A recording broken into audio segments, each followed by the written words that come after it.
संवैधानिक अधिकार परिसीमन सुधार विषय को लेकर राष्ट्रीय लोक मोर्चा के साथी बिहार के सभी जिला में पत्रकार सम्मेलन कर रहे हैं। संवैधानिक अधिकार परिसीमन सुधार है क्या? संविधान ने हम लोगों को अधिकार दिया है कि जनसंख्या के आधार पर जनगणना 10 वर्षों पर होता है तो परिसीमन 10 वर्ष के बाद होना चाहिए। लेकिन भारत में 2026 में परिसीमन होना है, लेकिन दक्षिण का राज्य परिसीमन न हो इसका पुरजोर विरोध अभी से संसद में कर रहा है। लेकिन राष्ट्रीय लोक मोर्चा के राष्ट्रीय अध्यक्ष उपेंद्र कुशवाहा जी ने वाल्मीकि नगर के शिविर में परिसीमन सुधार के मामला को गंभीरता से लिया और इसलिए इसी विषय पर आज पूरे बिहार में संवाददाता सम्मेलन हो रहा है।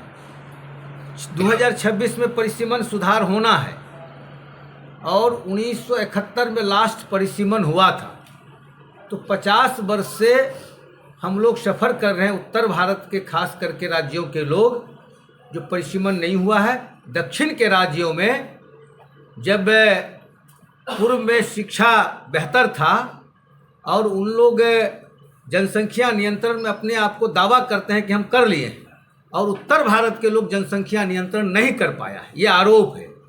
हम कहना चाहते हैं कि जिस समय में दक्षिण भारत के लोग का जनसंख्या चरम पर था, बढ़ रहा था, उस समय उत्तर भारत में भूकंप, हैजा और कई बीमारियां और अंग्रेजी हुकूमत का क्रूर शासन झेलना पड़ा था, जिस कारण इस इलाके का जनसंख्या उस समय नियंत्रित रहा, नहीं बढ़ पाया।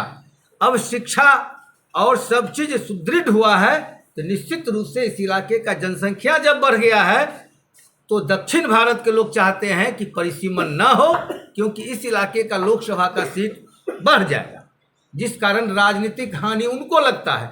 लेकिन हम लोग उत्तर भारत के लोग 50 वर्षों से अपना राजनीतिक संवैधानिक अधिकार खोया है, तो निश्चित रूप से उस अधिकार को पाने के लिए उपेंद्र कुशवाहा जी के नेतृत्व में संवैधानिक अधिकार परिसीमन सुधार को लेकर बड़ा से बड़ा लड़ाई लड़ने के लिए हम लोग तैयार हैं। अब इसे बर्दाश्त हम लोग नहीं करेंगे। परिसीमन सुधार हम लोग का संवैधानिक अधिकार है, उसको लेकर क्या क्या आंदोलन कर रहे हैं? 50 वर्षों तक परिसीमन क्यों रुकी? इमरजेंसी में इंदिरा गांधी जी के नेतृत्व में भारत में सरकार चल रही थी। 45वीं संविधान संशोधन कर उस समय 25 वर्षों के लिए परिसीमन को फ्रीज कर दिया, स्थगित बंद कर दिया। पुनः 25 वर्ष के बाद भी उसको कंटिन्यू रखा गया। 50 वर्ष अब 26 में होना है, इसीलिए हम लोगों को सजग होना है कि जो 50 वर्ष 25 वर्ष या 25 वर्ष हुआ वह पुनः नहीं दोहराया जाए हम लोगों के साथ। इसीलिए सजग होने की जरूरत है।